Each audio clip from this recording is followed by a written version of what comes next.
Hello class! As I'm sure we can all agree, flowers are a beautiful part of God's creation. Have you ever received flowers and wanted to keep them forever? Maybe they were from someone special, a special occasion, or pretty flowers you just found on the side of the road. Anyways, you want these flowers to keep and to remember, right?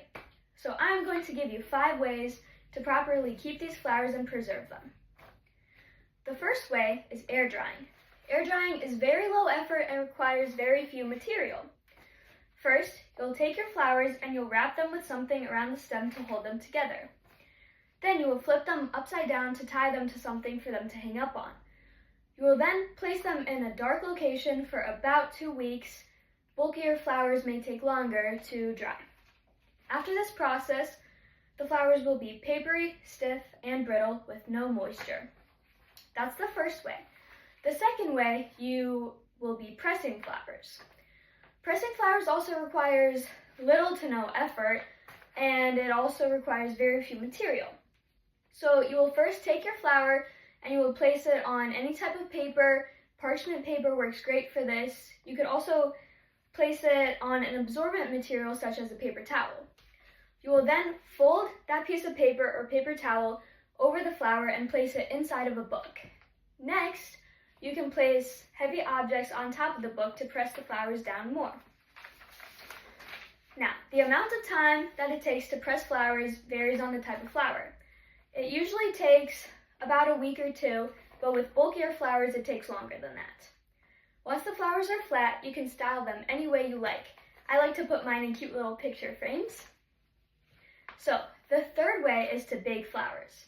This requires heat and may change the color of your flower. To start, you can preheat your oven to 200 degrees. This way, the flowers are at a lower temperature so you can keep a better eye on them as they are burned. So next, you will place your flowers on a baking sheet and place them into the oven. Check your flowers at about the 1 hour mark to see if they're done. If they're shriveled, they're ready. If they're not, leave them in for a little longer and check it periodically. Next, you'll allow it to cool before handling. The fourth way is silica gel. Silica gel preservation is more complicated, but it keeps the flower's shape and color very well.